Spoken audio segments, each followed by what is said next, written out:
अगर आप भी अपनी जिंदगी को आसान बनाना चाहते हैं तो जल्दी से सब्सक्राइब कीजिए ब्रिज कन्या को। दोस्तों, कौन है जो भोले भंडारी का आशीर्वाद ना पाना चाहता हो। अगर आप भी महादेव की कृपा चाहते हैं तो सच्चे मन से कमेंट्स में जरूर लिखे हर हर महादेव, जय महाकाल। दोस्तों, भोलेनाथ के लिए एक लाइक तो जरूर बनता है। दोस्तों, क्या आपको सपने में कभी ईश्वर के दर्शन हुए हैं? यानी कि आपके इष्ट देव या जिस भी देवी देवता को आप मानते हैं, क्या उनके दर्शन आपको सपने में हुए हैं? अगर हाँ, तो आप इस वीडियो को जरूर देखिएगा। आज हम आपको बताएंगे सपने में साक्षात ईश्वर के दर्शन हो जाने पर मनुष्य को क्या लाभ प्राप्त होता है और मनुष्य को ऐसे सपने आने के बाद क्या करना चाहिए, इसके बारे में हम आपको बताएंगे। दोस्तों, कहते हैं कि हमारे सपनों के माध्यम से हम हमारे मन में छिपी इच्छाओं को देखते हैं। हम किस तरह के सपने देखते हैं ये हमारे हाथ में नहीं होता। हमें किसी भी प्रकार के सपने आ सकते हैं।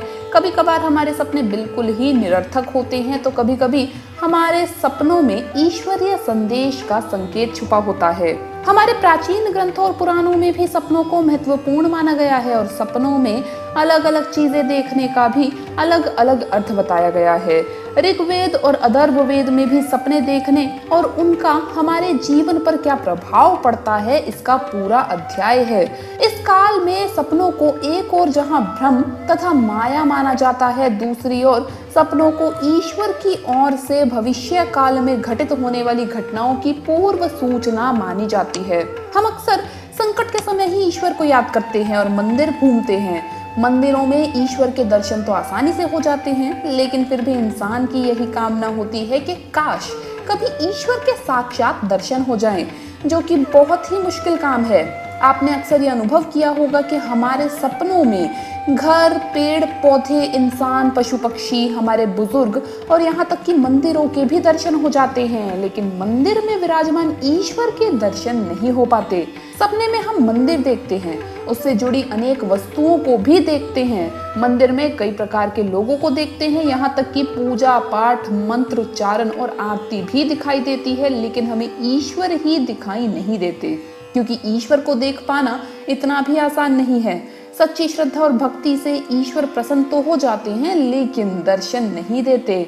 और अगर दर्शन दे भी देते हैं तो ये निश्चित रूप से हमारे पापों का निवारण होता है। भगवान के साक्षात दर्शन हो जाएं, इसके लिए पुरातन काल से ही तरह तरह के जप, तप, उपवास और तपस्या की जाती है। महाभारत, रामायण और अन्य प्राचीन ग्रंथों में भी कई बार इन तपस्याओं का ही उल्लेख मिलता है, जिनसे भगवान के साक्षात दर्शन प्राप्त करने और उन्हें प्रसन्न करने का वरदान प्राप्त किया गया है, जिसे साक्षात्कार कहा जाता है।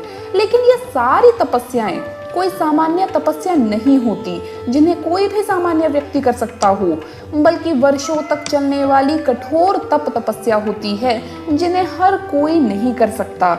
कोई विशेष और अद्भुत शक्तियों वाला व्यक्ति ही इन तपस्याओं को कर पाने में सक्षम होता है। लेकिन आज के कलयुग में मनुष्य साधारण प्रयासों से भी ईश्वर के दर्शन कर सकता है।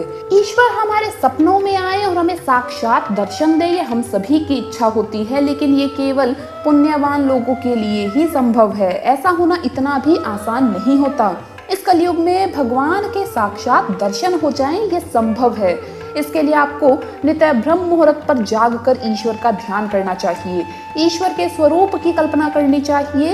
इससे एक न एक दिन आपको ईश्वर का साक्षात्कार हो सकता है। सपने में अगर हमें कुल देवी या कुल देवता के दर्शन हो जाएं तो ये हमारे लिए बड़े ही सौभाग्य की बात होती है। इससे व्यक्ति के जीवन में सुख, समृद्धि और ऐश्वर्य की प्राप्ति होती है। ध्यान रहे, भगवान हमारी कदम कदम पर परीक्षा लेते हैं। वो भले ही दर्शन ना दें, लेकिन हमारे साथ हर कदम पर होते हैं। भगवान घर के बड़े बुजुर्गों की तरह होते हैं। जैसे गलती करने पर हमारे घर के बड़े हमें रोकते हैं या टोकते हैं या समझाते हैं और ज्यादा जिद करने पर डांट भी देते हैं, उसी प्रकार ईश्वर भी हमें सही रास्ता दिखाते हैं और समय आने पर हमारी परीक्षा भी लेते हैं। अगर आप भी भाग्यशाली हैं और आपको किसी भी ईश्वर के दर्शन हो जाते हैं तो अलग अलग भगवान के दर्शन होने पर अलग अलग संकेत मिलते हैं।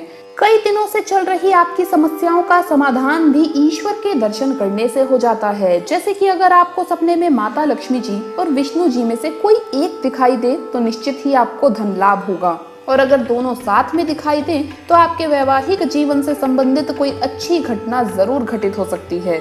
इसी प्रकार माता सरस्वती के दर्शन से विद्या, नौकरी के योग बनते हैं। सपने में अगर माता के किसी भी रूप का दर्शन हो जाए तो जिस प्रकार माँ का कोई भी रूप शक्ति का प्रतीक होता है, उसी प्रकार हमारे जीवन में भी शक्ति का संचार होता है।